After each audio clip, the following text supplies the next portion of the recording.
آج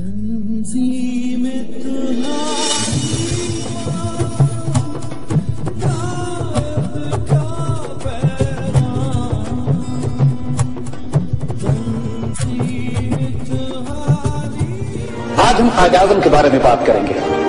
the real Quaid Azam, جو اصل قائد اعظم ہے، کہ جو مسلمانوں کی 200 سالہ تاریخ میں ایک عظیم ترین سیاسی رہنما، مسلمانوں کے محسن، جن کو اللہ سبحانہ و تعالیٰ نے ایک تحفہ بنا کر امت مسلمہ کے لیے بھیجا. اس میں کوئی شبہ کی بات نہیں ہے کہ ٹیپو سلطان کے بعد قائد اعظم سے زیادہ عظیم ترین رہنما آج تک مسلمان دنیا میں نہیں ہے.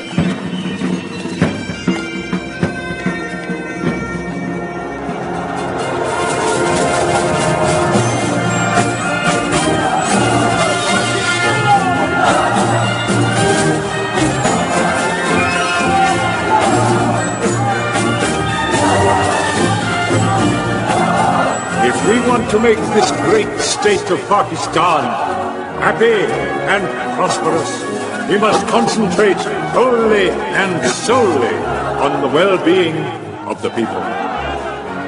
You are free to go to your mosques, free to go to your temples or to any other place of worship in the state of Pakistan.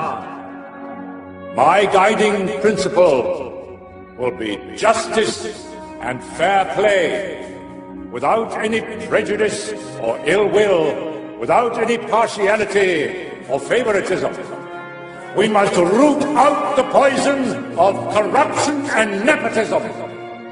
Our inspiration will be the golden principles of the Holy Prophet, peace be upon him.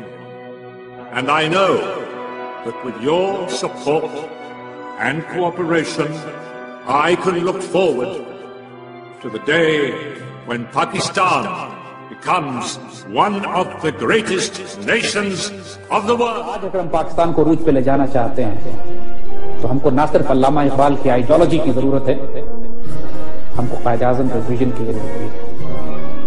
ہمیں 1948 کا پاکستان چاہیے، وہ پاکستان جس میں جب cabinet کی meeting ہو رہی ہے تو قائد اعظم کے ADC نے پوچھا کہ جو وزراء آ رہے ہیں، جو وزیر آ رہے ہیں، ان کو چائے کے ساتھ کیا دیا جائے؟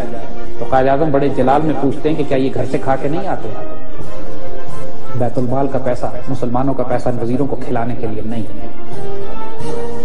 یہ وہ قائد اعظم جن کا میرٹ، جن کی انٹیگریٹی، جن کا آنر، جن کا کریج، جن کا پوری مسلمان دنیا کے لیے درد اور اللہ کے رسول صلی اللہ علیہ وسلم سے روحانی تعلق اور یہ فرم بلیف اور عقیدہ کہ قرآن و سنت کی بنیاد پر پاکستان کو ہم نے اس لیے حاصل کیا ہے کہ یہاں ایک تجربہ کار بنا کر ایک عظیم ترین اسلامی مثالی ریاست قائم کر سکیں، جو ہمیشہ قائم رہنے کے لیے اللہ کے حکم سے بنا ہے، تاکہ یہ پاکستان آنے والے وقتوں میں وہ شاندار ملک بنے، وہ جس کی سرحدیں اب چوڑی پھیلیں گی انشاءاللہ، جس کی ہاں اور نہ میں دنیا کے فیصلے ہوں گے، جو عالم اسلام کا مرکز ہوگا، جو ایک مسلمانوں کو ایک کرے گا حرم کی پاسبانی کے لیے، جس کے بچوں کو، جس کے انجینئرز کو، جس کے ڈاکٹرز کو، جس کی سربراہوں کو، جس کی فوج کو سبق پڑھایا جائے گا صداقت کا، عدالت کا، شجاعت کا، تاکہ لیا جائے کام ان سے دنیا کی امامت کا. یہ پاکستان بنانا ہے قائد اعظم نے، یہ بنانا چاہتے تھے، یہی اس پاکستان کے قیام کا آپ کا ویژن بھی یہی تھا. اگر قائد اعظم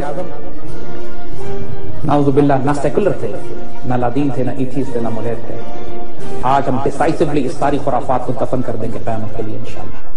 اپنی اگلی نسل سے ہم یہ بات کرتے ہیں، بچوں تمہارے لیے آئیڈیل رول ماڈل صرف اللہ کے رسول صلی اللہ علیہ وسلم. قرآن و سنت ہمارا ریفرنس ہے، ہمارا دستور ہے، ہمارا قرآن، ہمارا آئیڈیل، ہمارا کانسٹیٹیوشن. اور اب 21ویں صدی کے آغاز میں جس پاکستان کو ہم نے اپنے تکمیل کی طرف لے کے جانا ہے، تعمیر تو کر لی پاکستان کی ہم اس کی تکمیل نہیں کر سکے.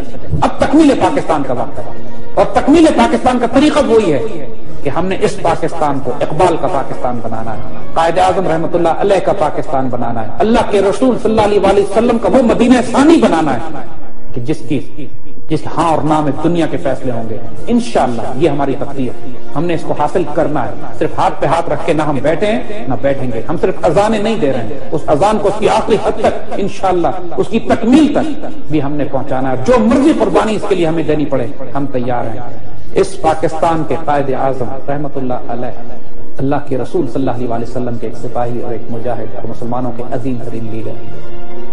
قائد اعظم سے اپنی زندگی میں بے شک بہت غلطیاں ہوئی ہوں، ہر انسان سے ہوتی ہے، کوئی بے گناہ نہیں، لیکن جو محبت اور تعلق آپ کا اسلام کے ساتھ، مسلمانوں کے ساتھ، جو آپ نے حق ادا کر دیا، اس کی تائید اللہ نے بھی کی، اللہ کے رسول صلی اللہ علیہ وسلم نے بھی کی، مسلمانوں نے بھی کی، اور بڑے بڑے ہمارے فقراء اور اولیاء علماء نے بھی کی۔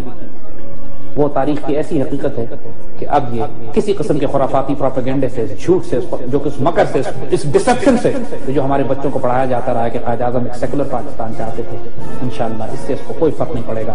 عزت اور ذلت اللہ کی طرف سے، اللہ نے قائد اعظم کو عزت دی، ان پر کیچڑ اچھالنے والوں کو اللہ رسوا کرے۔ پاکستان زندہ باد، پاکستان زندہ باد، پاکستان زندہ باد، پاکستان زندہ باد، پاکستان زندہ باد۔